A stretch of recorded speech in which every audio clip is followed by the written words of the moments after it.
Hello. Hello. Welcome to Le Jardin des Sens, the Garden of the Senses. We'll show you around. Well, here we are at the welcome desk at the Jardin des Sens. You have a little boutique on the left, and the reception desk, of course, to greet guests for the hotel and the restaurant, and several small lounges. Laurent will be showing you the kitchens, and I will be taking you around the dining room. Well, here we have the dining room. It's very spacious, filled with light, and it's opened up completely onto the garden. This morning you can see the dining room being prepared, the tables being laid, and so on.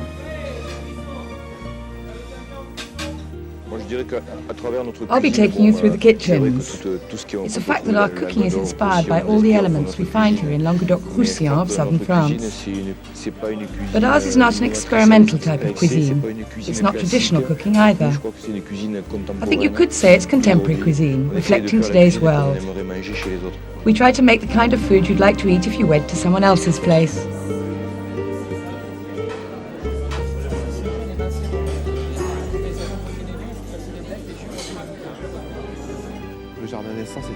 The original idea behind the Jardin des Sens was to have a restaurant in a garden. Nature and surrounding greenery, they're very important.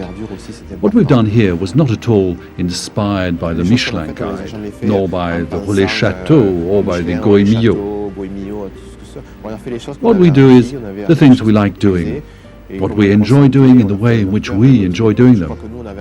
So we've built this up with our hearts, with our guts, and I think people envy us having a location and premises which are affordable to lots of people. The luxury comes through the simplicity. Jacques, Laurent, Laurent, Jacques. We're going to prepare a recipe called bonbons de foie gras candies. So for this dish we'll first need a lobe of foie gras weighing roughly 600 grams. Fresh foie gras, of course. We'll need a bottle of Banyuls, some balsamic vinegar, grilled sesame oil, or if you haven't got that, some walnut oil, some roquette salad, a little flour, some sesame seeds, a knob of butter, several vanilla pods, a few herbs, chervil and chives, 2 or 3 onions, 2 or 3 potatoes, and 2 pears. So we've peeled the pears and we'll cut them up into irregular sized pieces because we'll be using them to make a compote. In the meantime, I'm going to chop the onions. So you take a vanilla pod, you slice it lengthways, and then you remove the tiny seeds inside. And this will release the aroma of the vanilla. Well, I've cut up the onions. I'm going to take a knob of butter, put it in my saucepan, and then I'm going to cook the onions for a good half hour. I have to stir frequently, and then I'll get a good onion fondue, into which I'll stir in the balsamic vinegar at the last moment, and I'll season it. I'll start the cooking process. So I put my pears into the vanilla in a hollow container. I add a knob of butter, a little sugar, and then I add a little water and allow it to gently form a compote. Now we're going to make the caramel with the Banyuls wine. So you take some Banyuls wine, you pour the whole bottle directly into a saucepan, and you reduce it until you get a syrupy caramel liquid. In the meantime, I take my foie gras and cut into my bonbons. I approach the lobe of foie gras from the meatier side. I cut out pieces about 30 to 40 grams, then I cover them in flour and roll them by hand to obtain a little ball. I've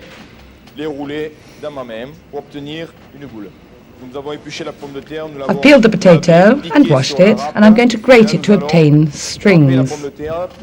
Now we have our potato strings, and I'm going to roll these around the foie gras. So I take the foie gras, catch a string, and I make balls out of it. The foie gras has to be completely wrapped in potato. Then I place 2 candies in a frying spider, and I fry them for 3 minutes at 100 to 110 degrees. There. You have to be beside them all the time and stir them a little. And this is the result, nicely grilled and fairly round. So Jacques is going to season the salad with roasted sesame oil and a hint of balsamic vinegar. Meanwhile, I'll be moving on to the garnishing. So with the pear compote that I made earlier with the vanilla pod, we have a puree with which I'm going to make 2 quenelles, one on either side of the plate. And then add the candied onions in balsamic vinegar, the salad in the centre, and the litre of reduced Bagnols wine that we've already turned into a syrup, and I'll decorate all around the plate. And I'm going to place the bonbons on the candied onions. A bit of chervil and some chives. So here are the foie gras bonbons with candied onions and Bagnols caramel. I suggest a fine wine from Foie at Saint-Drézery in the Languedoc, 1999 vintage. This is a very good wine, made from Syrah and Grenache grapes, matured in the barrel.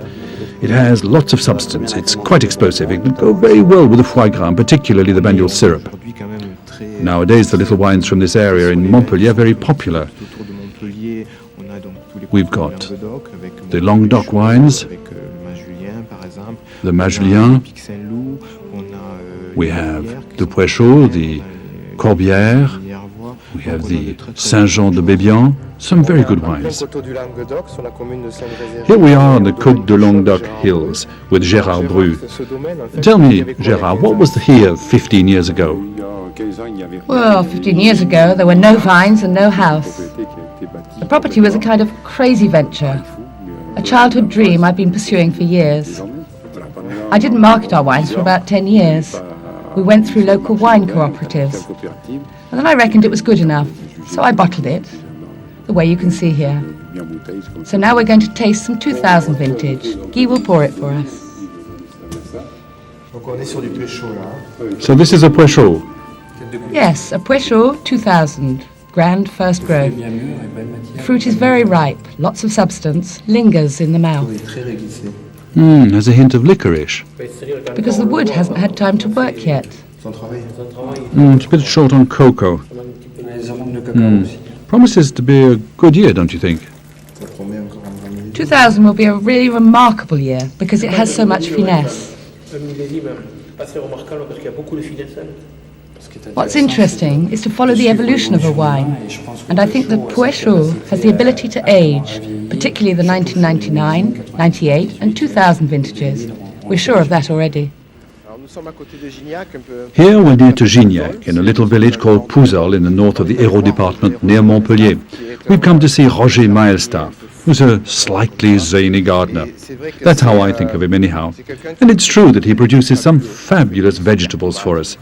Marvelous tomatoes, baby marrows, and all kinds of beans. So with all this fine weather about, things will be growing nicely here. Things are growing just fine. So you've produced some fine produce here. What have you got in store for us? Are they tomatoes? This one here is a small green variety called green grape, and different other names. Yes, we had those last year. They were fabulous, I remember. What else? You have the orange, with which you prepared a special dish. Oh yes, we made a sorbet, an orange and pineapple sorbet. Look at that. Yes, it's fabulous, really extraordinary produce. And here you have some andines. I didn't send any of these last year. Yes, a special shape. Yes, they're very long. It comes from the South American Andes. A very nice tomato too. Very sweet and tasty. Yes, a little more flowery than the others, but it's true, it has lots of flavour. And here you have the pineapple tomato. It's quite splendid. See? The flesh is really very compact, veined with red, and it's very fine for decorative purposes. And it's a fact that in addition to its own taste, it highlights other flavours.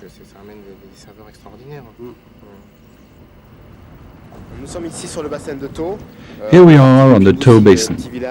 We've left behind Bouzigues, a tiny village just behind Sète on the Mediterranean coast, and we're going to have a look at the oyster beds and the oyster farms, which are really typical of this region around here on the Mediterranean coast.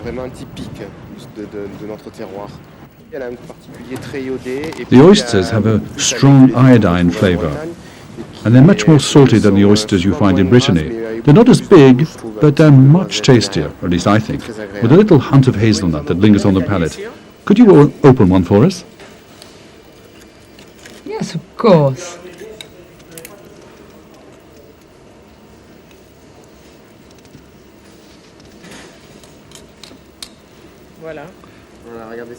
Look how wonderful and fleshy they are. You can already smell them.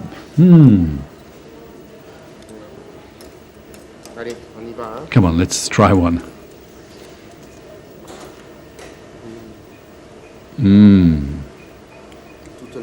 Wow. All the flavor of the sea in your mouth. Hello, Lawrence again. So I'm going to show you how to make a grilled fillet of sea bream with sesame, accompanied by a confit of tomatoes with olives and balsamic caramel. I need some sea bream, olives, sesame, tomatoes, some natural sesame oil, some salt, mint, pepper, and coriander. So we've trimmed the tomatoes and removed the peduncle. I cut them into quarters and I remove the heart. This is to obtain the lobes, which I'll lay out on a stainless steel platter or on a pastry plaque.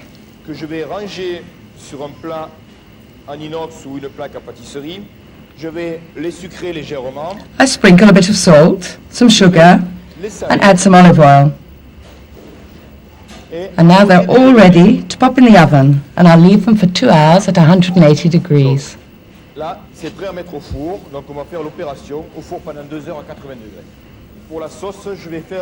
for the sauce, I'm going to reduce some balsamic vinegar, about 10 deciliters, in my saucepan and bring it to a syrupy consistency. So I leave my vinegar to reduce.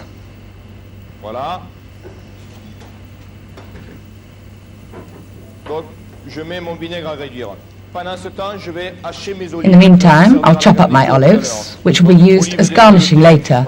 So use pitted olives. I've chosen some little Picholine olives. When I've chopped them up, I put them to one side on a little plate so that I can add them later to the confit of tomato. Now I'm going to prepare my herbs. These are for the sauce. I take a few mint leaves, which I cut finely with a little fresh coriander. Chop them together, quite large pieces, but the two herbs together. Then I move on to the sea bream. I've already removed my fillet, stripped off the skin, boned it, and I'm going to add some pepper, just a touch, not too much, some salt, and then drag it through the sesame, as though they were breadcrumbs, just on one side of the fish. And that's what it looks like. You put some oil in the pan, olive oil, and I take my piece of fish and pop it in the pan, the sesame seed down. And now I'm going to put some olive oil on the inox plate, bit of salt, a bit of pepper. Then when the fish is a nice light brown color, I turn it just for a few seconds and put it on the olive oil on the plate. And now I'm going to put it in the oven, 120 degrees, for about 8 minutes. My balsamic vinegar was reduced a moment ago, and it's now nicely syrupy. So I'm going to add the sesame oil, roughly the same quantity, and I get a pearly textured oil. And into this oil, I add my herbs. This is going to serve as my sauce initially. The confit of tomato was prepared a couple of hours ago, and here's the result.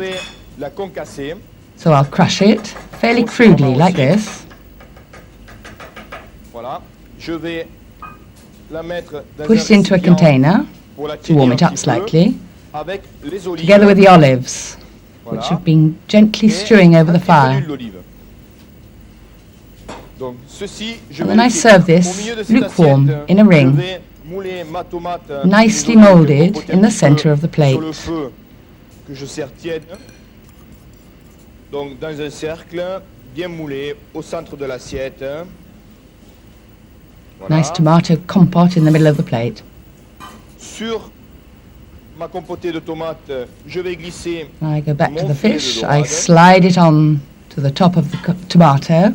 Tout le tour. And all round this, I put a little trail of the reduced balsamic sauce. This is now a nice pearly juice, which will add colour. And then a little mint leaf for decoration. And there you have my grilled fillet of sea bream with sesame. So today I'm going to do a recipe of roasted pineapple with spiced caramel and of fromage blanc sorbet. For this recipe, we'll need some castor or superfine sugar, 2 pods of vanilla, some cinnamon sticks, some licorice pieces, some star anise, lemon rind, some potato starch, lemon juice, glucose, fromage blanc, and some small pineapples we call Victoria pineapples. So while I'm slicing the pineapples, Paul's going to make the spicy syrup. He'll be using a litre of water, which he'll pour into a saucepan.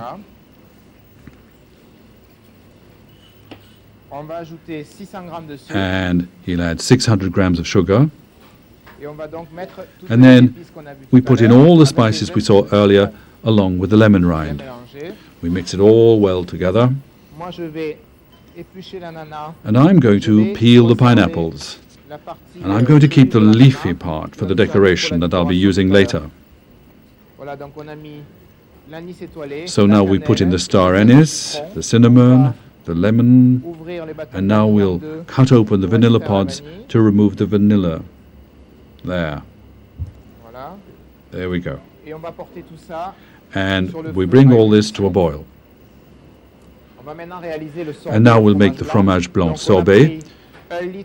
So we've taken 1 3/4 of a litre of water, and I'll dissolve a kilo of sugar,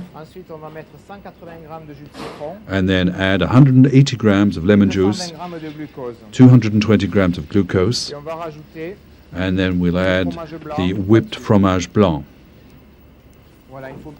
Like so. So once it's all been nicely mixed together, it goes into the sorbet maker. So we've allowed the spice syrup to infuse, and now we'll move on to the binding stage. And at the same time, I've heated up a non-stick frying pan with 4 cupfuls of sugar and heated up dry to make a caramel. So here we have the potato starch. We'll take about 3 soup spoonfuls, which we'll dilute with cold water. And once it's all nicely mixed together, we'll pour it into the boiling syrup. And this is going to bind the syrup, and it'll give us a much thicker mixture so that we'll have a better garnishing later.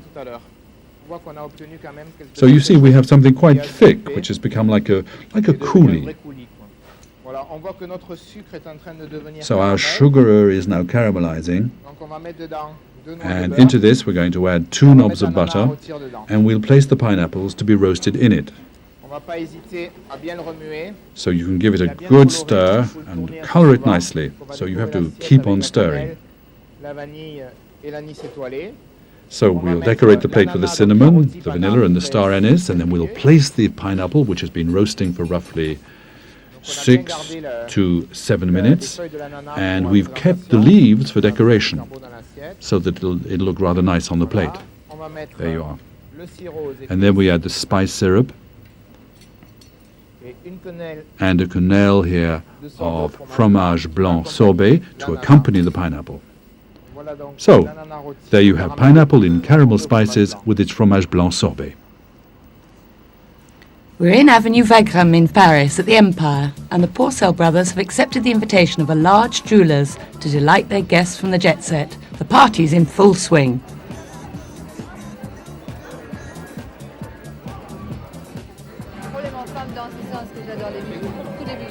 I love all these jewels. Since we came to Paris, it's true, we've been dealing with a completely different set of people from our clients in the provinces.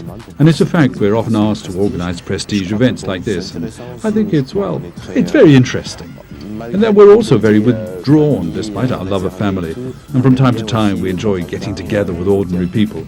And then we can get to meet people here that we'd never meet if we'd not had the job we do.